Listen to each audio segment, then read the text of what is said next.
প্রিয় পর্যটক, আমরা ঢাকা থেকে কুয়াকাটার উদ্দেশ্যে ভ্রমণের জন্য এসেছিলাম। আমরা আপনাদেরকে দেখাচ্ছি পটুয়াখালীর আমতলী, কুয়াকাটার আমতলী, সেটি আপনাদেরকে ঘাটটি দেখাচ্ছি। আমাদের জাহাজটি হচ্ছে এই জাহাজের ছাদটি, এটি হচ্ছে শুভরাজ 9-এর ছাদ। আজকে হচ্ছে 6 ডিসেম্বর 2024। কবি লেখক আনন্দ ভ্রমণে এসেছিলাম আমরা। আমতলীর ঘাটটি আমরা আপনাদেরকে দেখাবো। এটি হচ্ছে খেপুপাড়া থানার মধ্যে আমতলী ঘাট, সেটি দেখতে পাচ্ছেন। সেই ঘাটের পাশের দৃশ্য, সেইখানে হচ্ছে বেড়িবাঁধ দিয়ে হচ্ছে ব্লক দিয়ে হচ্ছে নদীকে হচ্ছে রক্ষা করা হচ্ছে, সেটি আমরা দেখতে পাচ্ছি। এবং এটি হচ্ছে পায়রা নদী, যেই পায়রা নদীর পাশেই হচ্ছে আমতলীর ঘাটটি অবস্থিত। এবং পায়রা নদীর এপার থেকে ওপারে যাওয়ার জন্য হচ্ছে খেপুপাড়া, এখানে এটিকে খেপুপাড়াও বলা হয়। সেখান থেকে দেখা যাচ্ছে হচ্ছে ফেরি আমরা দেখতে পাচ্ছি এবং পুরো নদীটিকে আমরা দেখতে পাচ্ছি। নদীমাতৃক দেশ বাংলাদেশ এবং তার মধ্যে আইতে শাল যাইতে শাল, তার নাম বরিশাল। বরিশালের মধ্যেই হচ্ছে এই হচ্ছে পটুয়াখালীর কুয়াকাটা। আমরা সমুদ্র সৈকতে ভ্রমণের জন্য এসেছিলাম। শুভরাজ লঞ্চটি আপনারা দেখতে পাচ্ছেন, MV শুভরাজ 9।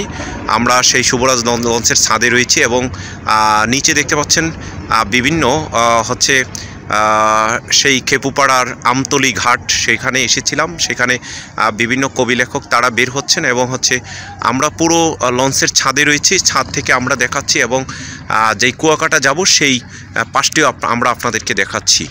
এবং যারা হচ্ছে প্রতিদিন এখান থেকে হয়তো ঢাকা থেকে এইখানে যেই বগা হয়ে এবং এইখানে হচ্ছে জাহাজ লঞ্চ আসে, লঞ্চ ভ্রমণে আপনারা যারা কুয়াকাটা ভ্রমণ করতে চান, লঞ্চে ভ্রমণ করে হচ্ছে কুয়াকাটা আসা যাওয়া করতে চান, তারা হচ্ছে ঢাকা থেকে হচ্ছে প্রতিদিন 5টা বাজে, হয়তো 6টা বা 5টা বাজে হচ্ছে লঞ্চ ছাড়া হয়। সেই লঞ্চগুলো হচ্ছে এই নদীতে, পায়রা নদীতে এসে এবং হচ্ছে সেই নদীর এসে তারপরে হচ্ছে এখান থেকে হচ্ছে গাড়ি নিয়ে হচ্ছে আপনারা হচ্ছে কুয়াকাটা সেই সমুদ্র সৈকতে আপনারা যেতে পারবেন।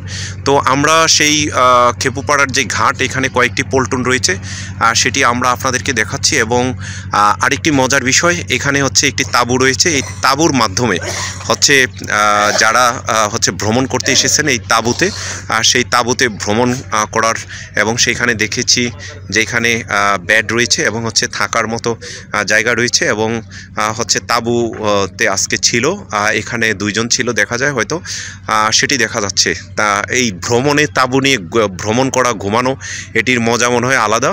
তো আমরা যেই কবি লেখক যিনি বা শিল্পী এখানে তাঁবু যাপন করেছেন, রাত্রি যাপন করেছেন, তাকে ধন্যবাদ জানাচ্ছি।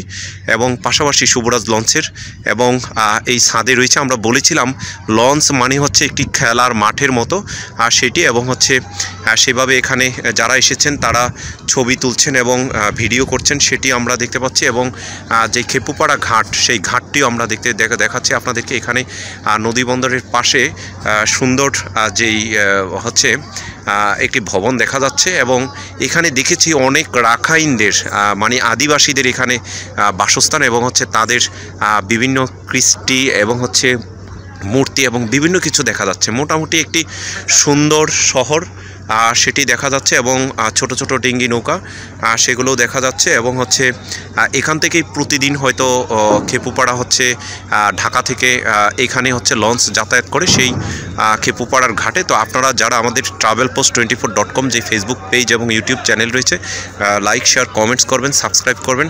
আমরা আপনাদেরকে এভাবেই বিভিন্ন হচ্ছে ভিডিও দেখিয়ে থাকবো এবং আপনারা আমাদের সাথে থাকবেন। আমরাও সবসময় আমরা বাংলাদেশের বিভিন্ন জায়গায় ভ্রমণ করি, সেই ভ্রমণের ভিডিও করে থাকবো। আপনারা দেশ ভ্রমণ করেন, দেশকে জানেন, দেশকে বুঝেন এবং দেশের উন্নয়ন দেখেন এবং আপনার মতামতকে হচ্ছে প্রকাশ করেন।